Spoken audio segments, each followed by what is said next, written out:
অনেক সময় আমরা জীবনে অনেক মানুষকে এমন বলতে শুনে থাকি যে আমি অসফল হয়েছি কারণ আমার সময় ভালো যাচ্ছিল না। আমি এই জিনিসটা লাভ করতে চাইছিলাম কিন্তু করতে পারলাম না কারণ আমার সময়টা ভালো যাচ্ছিল না। আমি আমার জীবনে ওই মহান কাজটা করতে চাইছিলাম কিন্তু করতে পারলাম না। কেন? কারণ আমার সময়টা ভালো যাচ্ছিল না। কিন্তু যে মুহূর্তে ভালো সময় আমার জীবনে আসবে আমি সব কিছু প্রাপ্ত করব। এমন প্রায় প্রত্যেকেই বলেন। আসুন একটা কথা বোঝা যাক। একজন মালিকে দেখুন, সে প্রত্যেক দিন গাছের সেবা করে, তাকে জল দেয়, তার যত্ন আত্তি করে। কেন? প্রত্যেক দিন সেই গাছ ফল দেয় না। সঠিক সময় এলে তবেই সেই গাছ ফল দেয়, কিন্তু প্রত্যেক দিন মালি তার সেবা করে, তাকে যত্ন করে। শুধুমাত্র তখন করে না যখন সেই গাছ ফল দিতে সক্ষম। আর যদি মালি গাছের যত্ন প্রতিদিন না করে তাহলে হয়তো সেই গাছ ফল দিতেই পারবে না। এটাই হলো আমাদের জন্য একটা শিক্ষা। যখন সময় আমাদের জন্য অপেক্ষা করে না তখন আপনি সময়ের জন্য কেন অপেক্ষা করছেন? ভালো সময়ের জন্য অপেক্ষা করবেন না। ভালো এবং শুভ কর্ম দ্বারা ভালো সময়কে নিজের কাছে টেনে আনুন।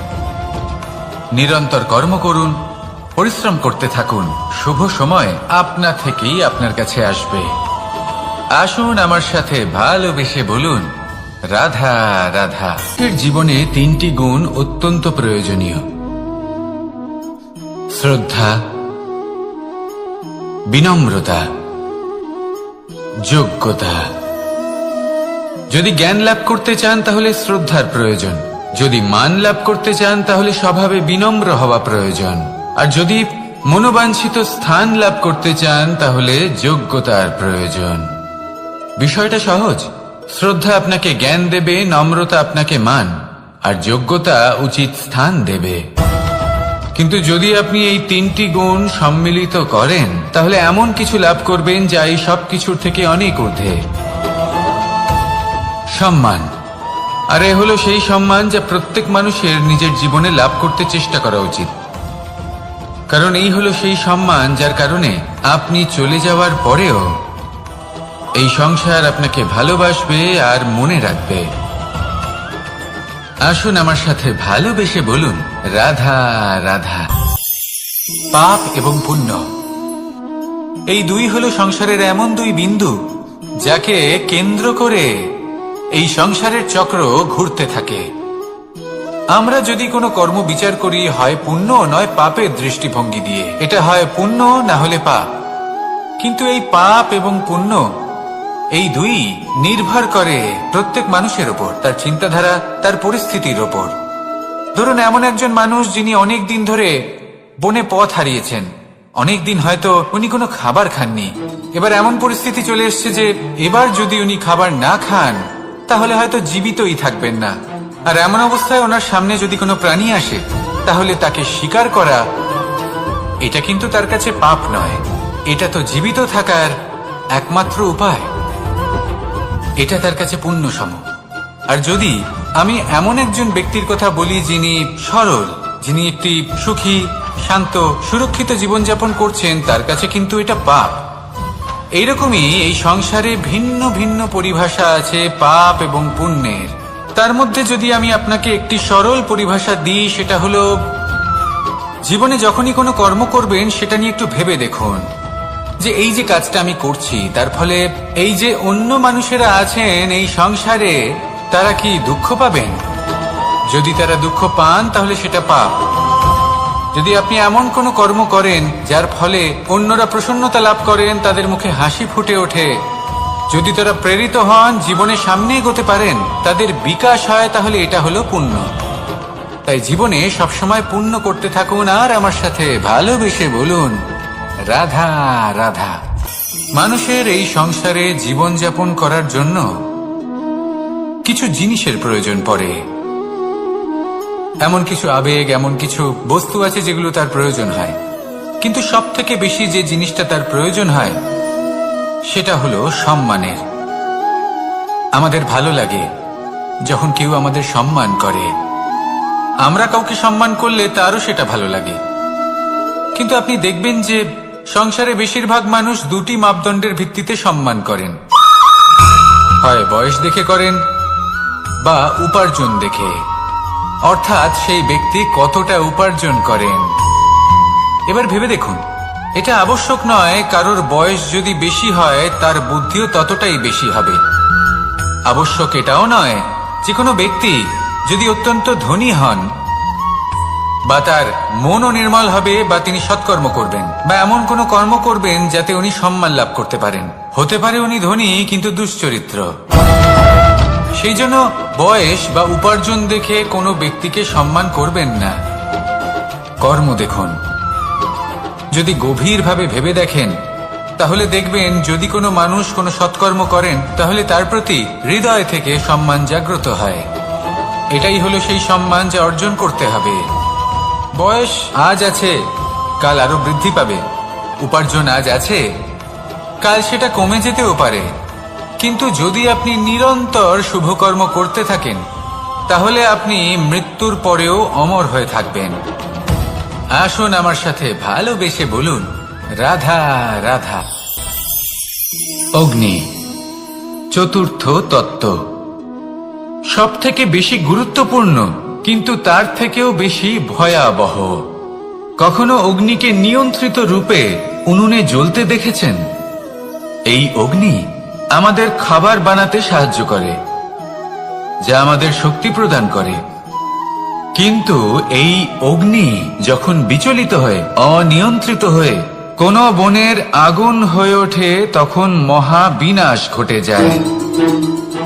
আপনারই অন্তরের ঊর্জা হলো এই অগ্নি। এটা আপনার শক্তিও, আপনার ক্রোধ। একে ব্যবহার কিভাবে করবেন তা আপনারই হাতে। যদি কোনো ব্যক্তি নিজের অন্তরের এই ঊর্জাকে ব্যবহার করেন শক্তির রূপে, তাহলে সে বিকাশ ঘটাতে পারে, নির্মাণ ঘটাতে পারে। কিন্তু যদি কোনো ব্যক্তি তার অন্তরের ঊর্জাকে বিধ্বংসী অস্ত্র বানিয়ে ফেলেন, তাহলে নিশ্চিত রূপে মহা বিনাশ ঘটতে পারে, যাতে বিনাশ তারও অবশ্যই হবে। অনেক বছর পূর্বে এমনই এক আগুনের দ্বারা এই সুন্দর পৃথিবীর নির্মাণ হয়েছিল। আর অনেক বছর পূর্বে এমন এক আগুনেই সমস্ত জীব এবং সংসার বিলুপ্ত হয়ে গেছিল।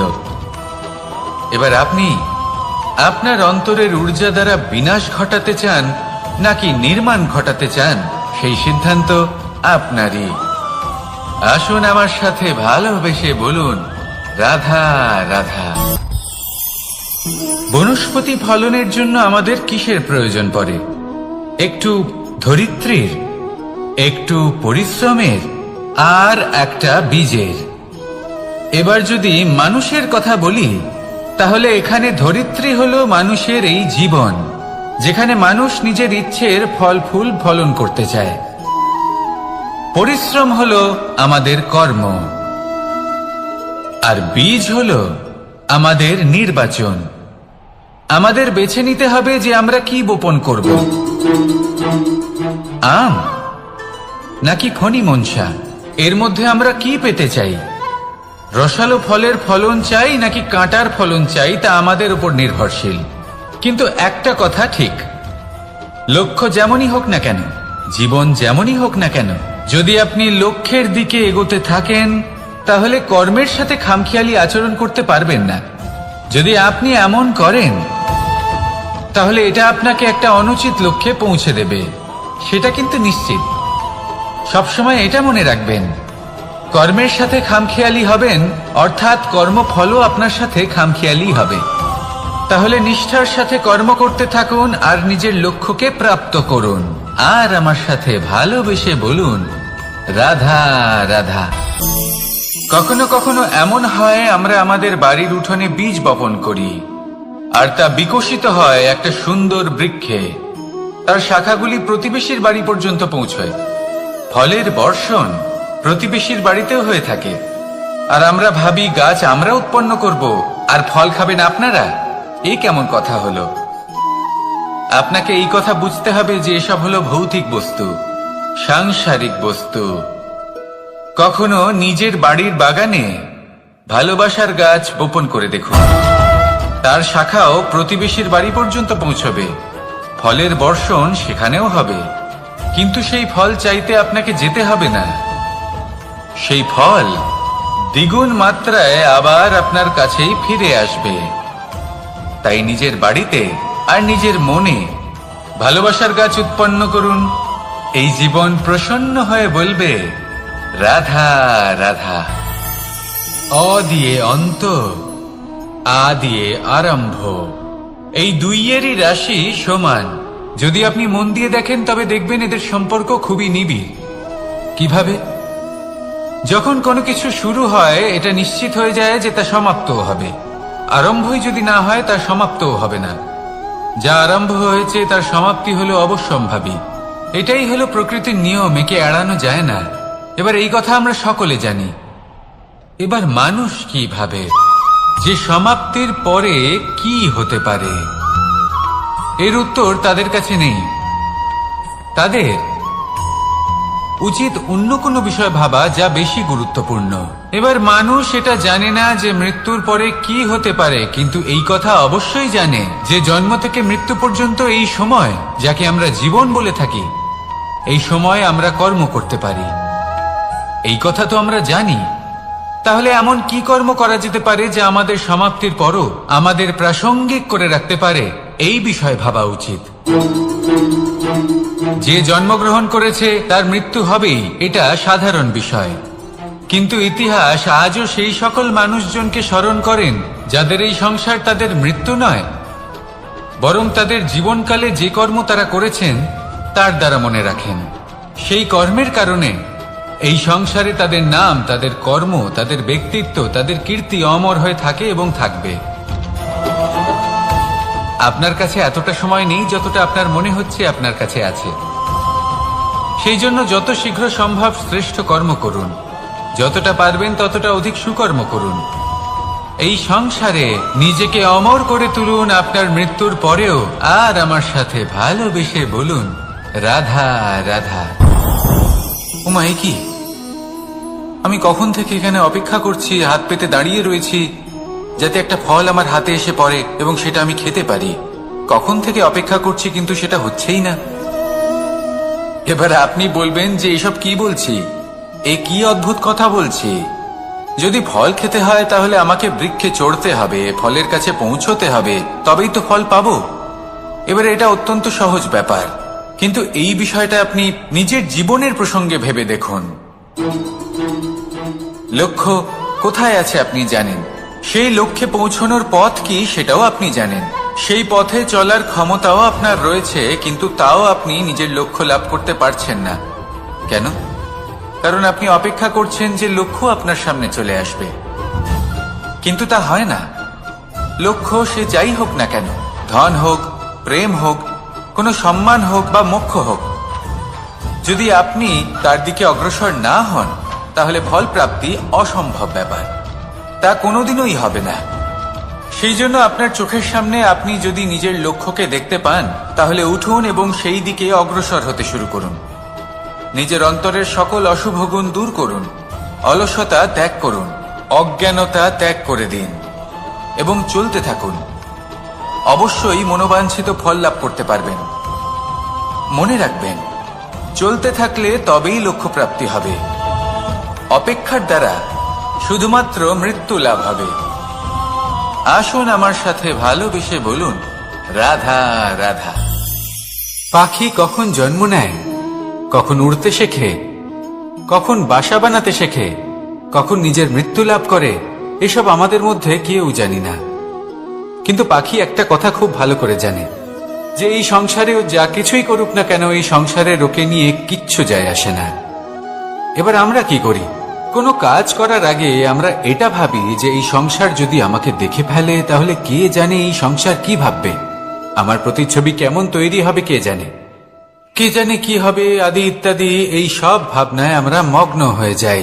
কিছুটা এমন ভাবে মগ্ন হই যে বর্তমানের কর্মের এই জীবনের যাত্রাপথে সেই সময়ের আনন্দ উপভোগ করতে ভুলে যাই।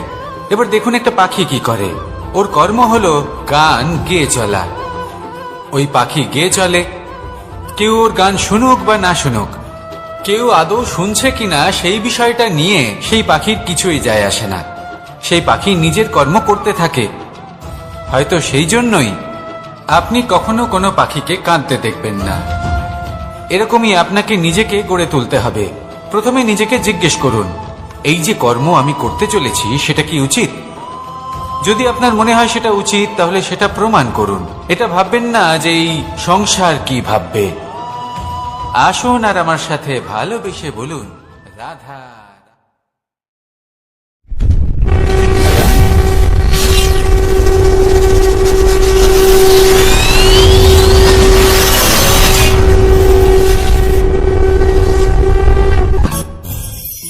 আকাঙ্ক্ষা কখন লোভে পরিণত হয়ে যায় তা কেউ বলতে পারে না।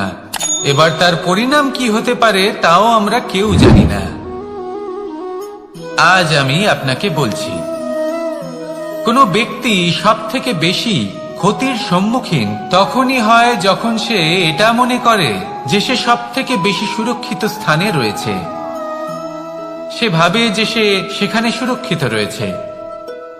সে তখন অসাবধান হয়ে পড়ে, আর তখনই তাকে জীবনের সব থেকে বড় ক্ষতির সম্মুখীন হতে হয়।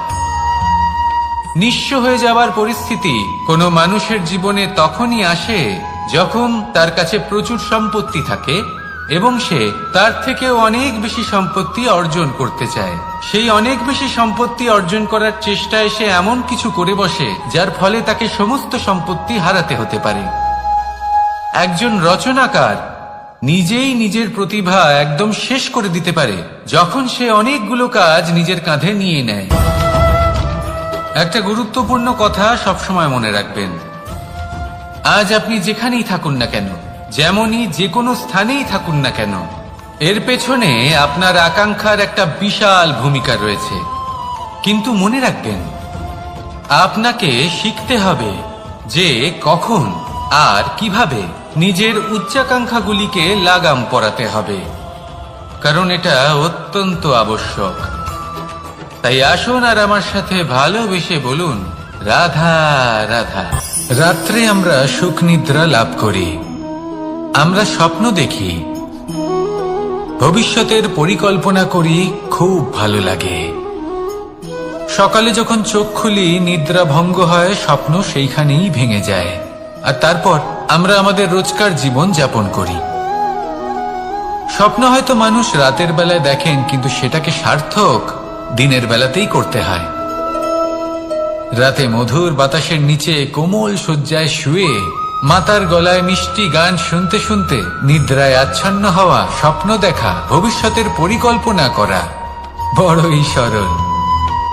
কিন্তু সকালবেলায় সময় মতো উঠে সূর্যের তাপ সহ্য করে, সেই উষ্ণতা সহ্য করে সর্বাঙ্গ ঘেমে গিয়ে নিজের পথ খুঁজে বের করা, সেই পথে অগ্রসর হওয়া, বাধা বিপত্তি এসবের সম্মুখীন হওয়া, আর তারপর লক্ষ্য লাভ করা, এগুলো কঠিন কাজ।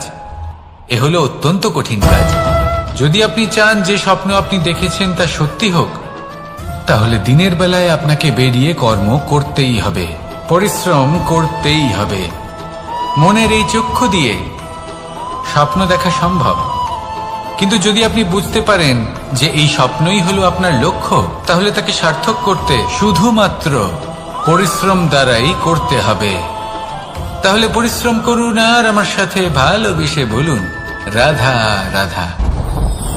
মানুষের জীবনে দুই ধরনের আবেগ থাকে যা চিরকাল তার সাথে বসবাস করে। প্রথম, স্বপ্ন। দ্বিতীয়, অজুহাত। মানুষ হাজার হাজার স্বপ্ন দেখতে পারে। আমাকে এই কাজ করতে হবে, আমাকে ওখানে ঘুরতে যেতে হবে, আমায় জীবনে এই অসম্ভব কাজ বাস্তবায়িত করে দেখাতে হবে, আদি ইত্যাদি।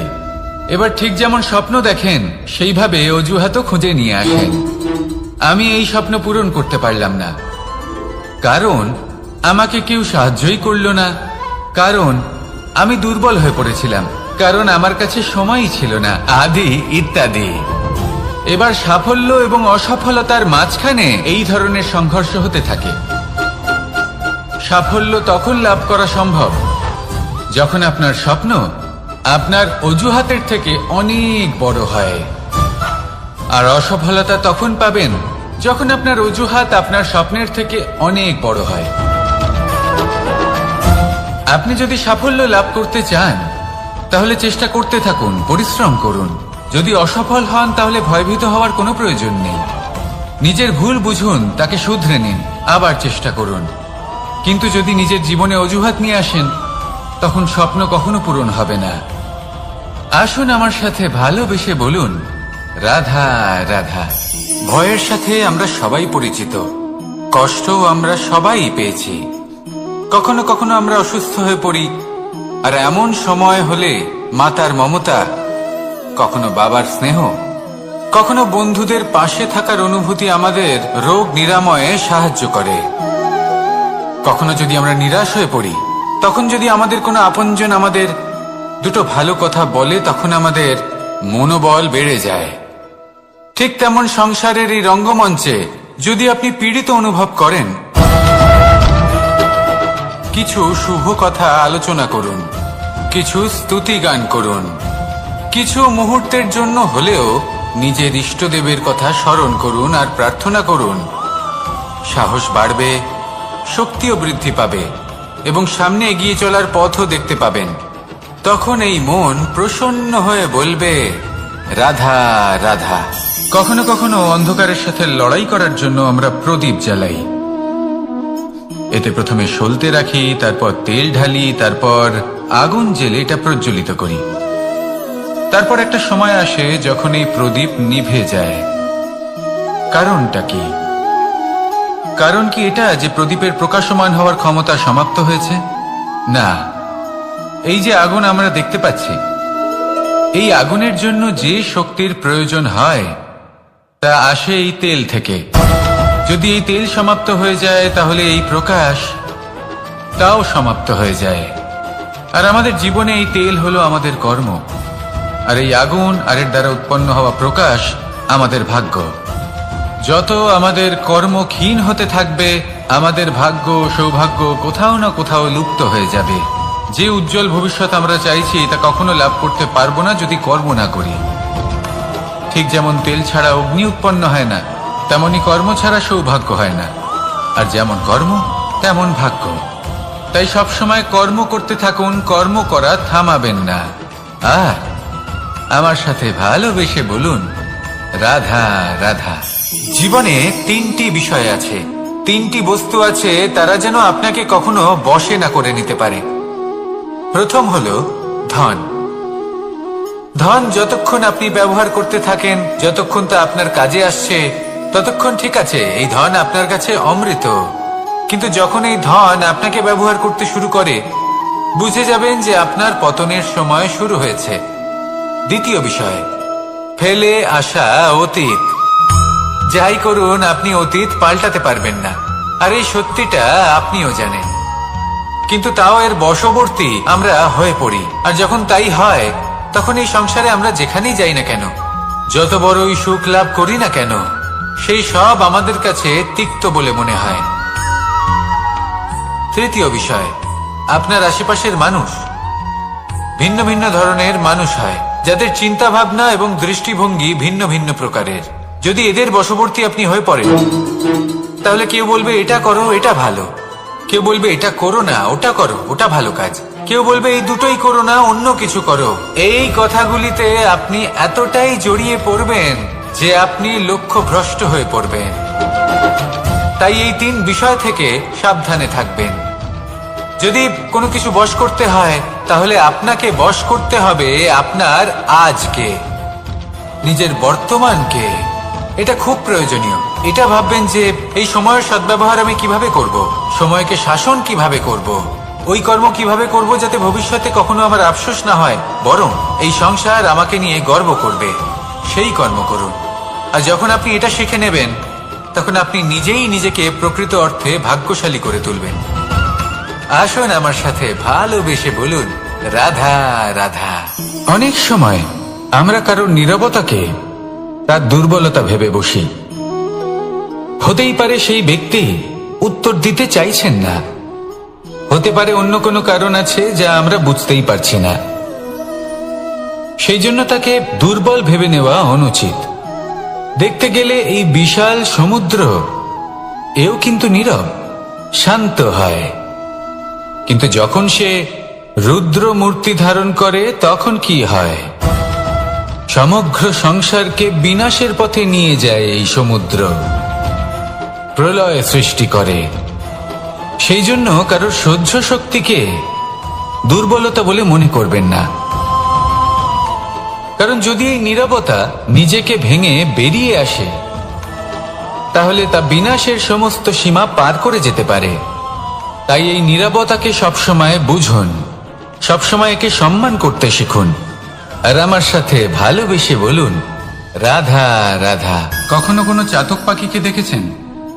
কথায় আছে যে বছরে মাত্র একবার সে তার তৃষ্ণা মিটিয়ে থাকে, আর তাও আকাশে ভেসে থাকা মেঘের দ্বারা ঘটানো বৃষ্টির জলের ফোঁটা থেকে।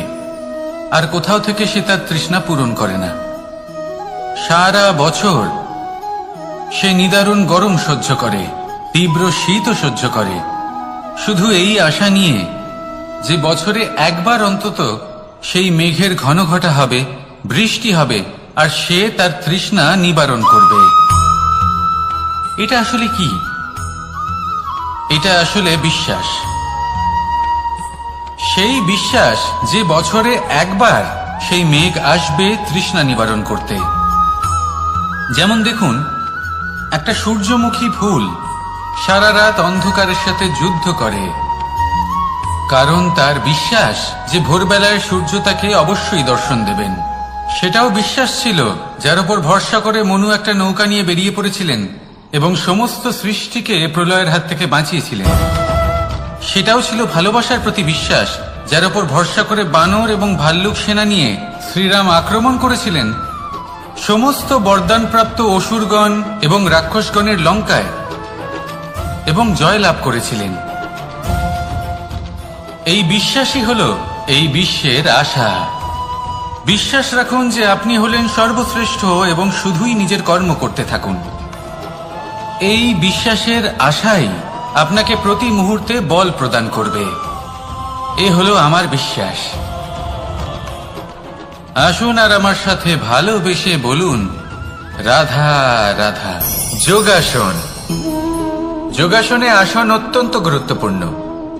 এবার আমি বলবো সবথেকে শ্রেষ্ঠ আসন কোনটি। আশ্বাস। নিজেকে আশ্বস্ত করতে থাকুন যে আমি আছি, সব ঠিক হবে, যা হচ্ছে ভালোর জন্য হচ্ছে। এই আশ্বাস আপনাকে জীবনে এমন ধনাত্মক বিশ্বাস দেবে যে আপনি বড় বড় সমস্যার সমাধান করতে পারবেন। এবার যদি কথা বলি সবথেকে কঠিন সময়ের, তাহলে সেটা হলো বিচ্ছেদের। যা মা সীতাকে সহ্য করতে হয়েছে শ্রীরামের জন্য, রাধা কৃষ্ণকেও সহ্য করতে হয়েছে। যে ব্যক্তি বিচ্ছেদের সময় সঠিক পথে চলে এসেছে, সে জীবনে অনেক শ্রেষ্ঠ স্থানে অবশ্যই পৌঁছতে পারবে। এবার যদি কথা বলি সবথেকে জরুরি এবং গুরুত্বপূর্ণ সময়ের, তাহলে সেটা হলো সংযোগ। সকলকে সাহায্য করতে থাকুন। আপনি অন্যদের সাহায্য করে তাদের যত আনন্দ দিতে পারবেন, ততটাই আনন্দ আপনারও জীবনে অবশ্যই আসবে। আসুন আর আমার সাথে ভালোবেসে বলুন, রাধা রাধা। সংসারে সকলে উঁচুতে উঠতে চায়, কেউ নত হতে চায় না। সবাই এটা মনে করে যে নত হওয়ার অর্থ হলো তাদের আত্মসম্মান এবং অহংবোধের বিরুদ্ধাচরণ করা। তাদের মনে হয় যে যদি আমরা নত হই, সংসার আমাদের দুর্বল মনে করবে, তাদের শৌর্য এবং তাদের ব্যক্তিত্বের অপমান হবে। কিন্তু এটা কি সত্যি? প্রত্যেকবার নত হওয়ার অর্থ কি সম্মানহানি হওয়া? কখনোই নয়। আপনি নিজের জীবনকেই দেখে নিন। আপনার কোনো অমূল্য জিনিস যদি নিচে পড়ে যায়, তাহলে তাকে কিভাবে তোলেন? সেই বস্তুকে তোলার জন্য আপনাকে নত হতেই হবে। আপনি বড়দের আশীর্বাদ কিভাবে লাভ করেন? আপনি নত হয়ে তবেই তাদের আশীর্বাদ লাভ করতে পারেন, তাই না? ভেবে দেখুন, আপনি একটা পথে হাঁটছেন, আপনি দেখতে চাইছেন যে আপনি সঠিক পথে হাঁটছেন কিনা, পায়ের নিচে কাঁটা পড়ে আছে কিনা। কিভাবে দেখবেন? আপনাকে সেই মাথা নত করেই দেখতে হবে। এর অর্থ কি? অর্থ খুব সহজ। প্রত্যেকবার নত হওয়া অনুচিত নয়, সেটা কোনোভাবেই সম্মানহানি নয়। পরিস্থিতি অনুসারে এবং যেখানে প্রয়োজন আপনি নত হতে শিখে গেলে আপনি অনেক কিছুই লাভ করতে পারবেন। জ্ঞান, মান, গুণ, বিশ্বাস। সেই জন্য প্রয়োজন এবং পরিস্থিতি অনুসারে নত হতে শিখুন, এতে অনুচিত কিছুই নেই। আত্মসম্মান থাকা অত্যন্ত প্রয়োজনীয়, কিন্তু তা যেন কখনো অহংকারে পরিণত না হয়। এই বিষয়ে অবশ্যই নজর রাখবেন এবং আমার সাথে ভালোবেসে বলবেন, রাধা রাধা। আমাদের জীবনে অনেক ধরনের ব্যক্তি এসে থাকেন। কেউ কেউ আমাদের সাথে থেকে যান, কেউ আমাদের থেকে দূরে চলে যান। কেউ ভালো মানুষ হন, কেউ খারাপ মানুষ। কিন্তু আমরা সবসময় সেই সময়টাকে নিয়ে দুঃখ প্রকাশ করি যখন আমাদের জীবনে কোনো খারাপ ব্যক্তি প্রবেশ করেন। তারা আমাদের খারাপ অনুভূতি দেন, দুঃখ দেন, কষ্ট দেন। আমরা সবাই তাকে ভালো মন্দ কথা বলি।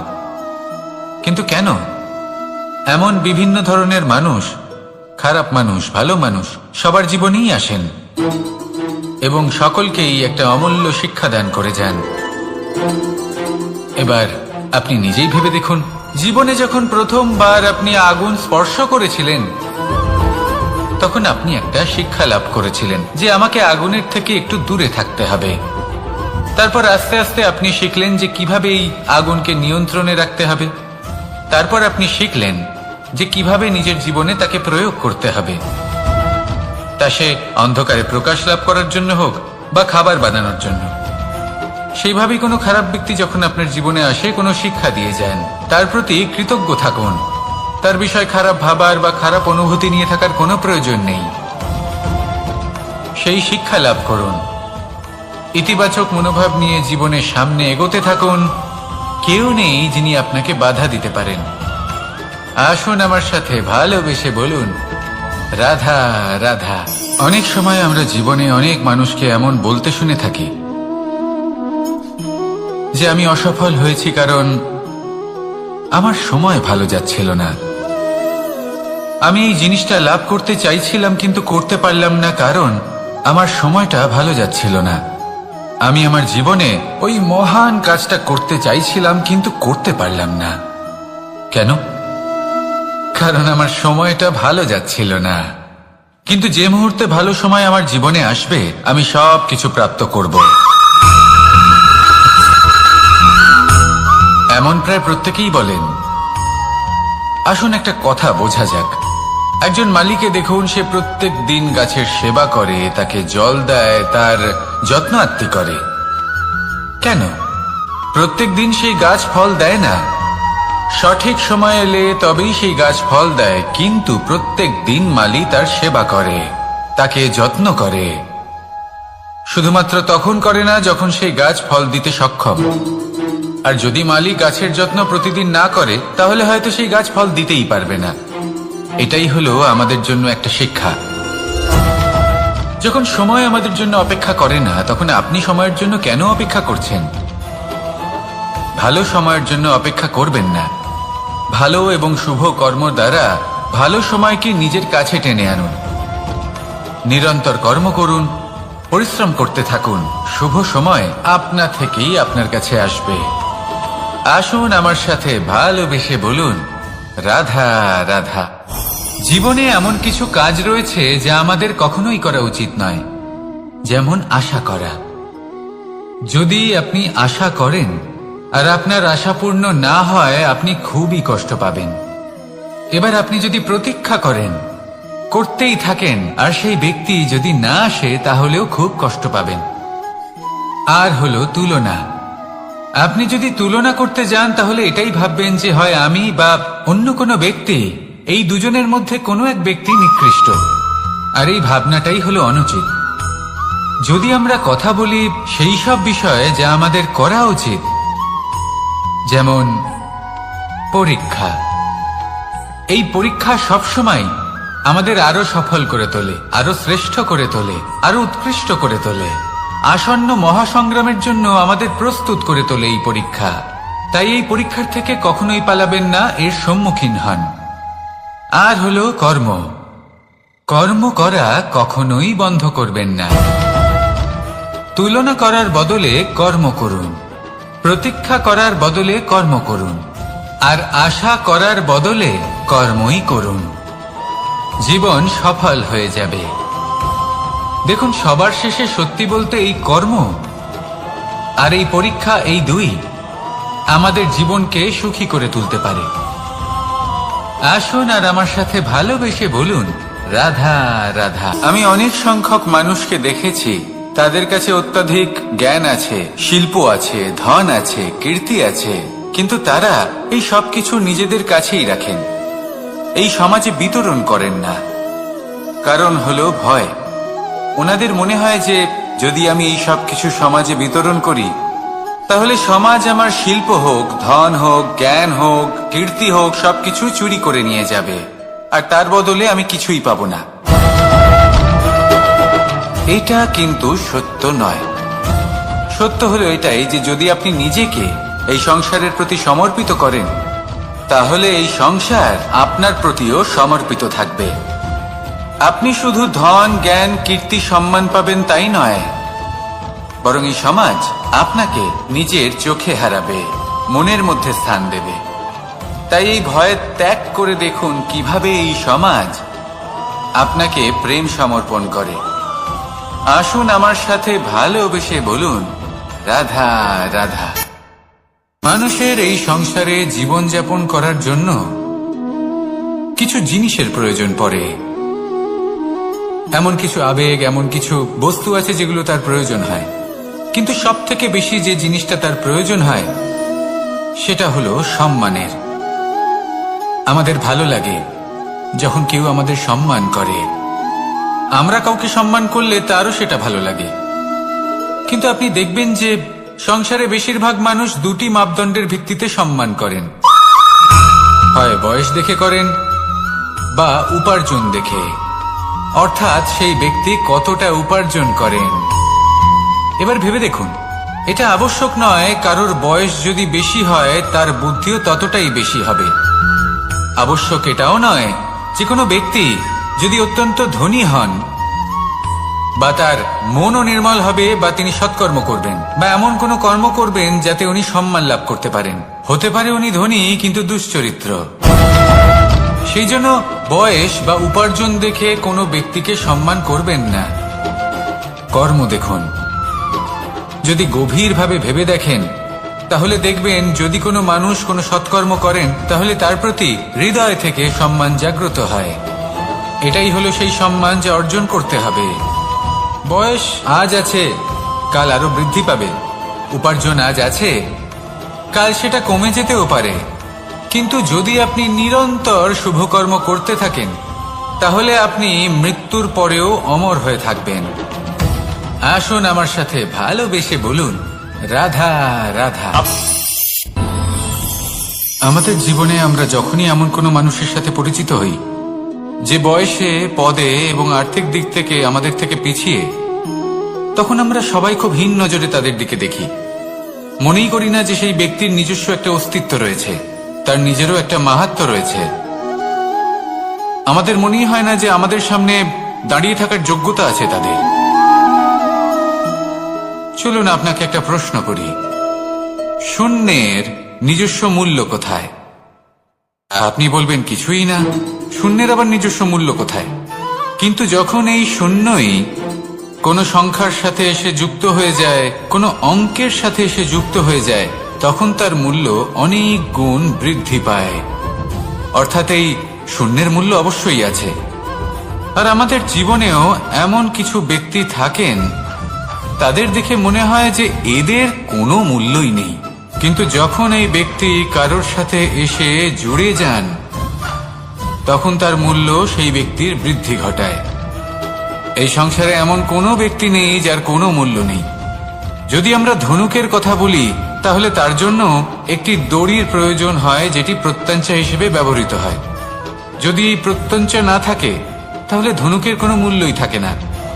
যদি প্রত্যঞ্চা না থাকে তাহলে ধনুকের অস্তিত্ব অসম্পূর্ণ থেকে যায়। এই সংসারে যে কোনো ব্যক্তি হোক বা যে কোনো বস্তু হোক, প্রত্যেকের নিজস্ব একটি মূল্য আছে।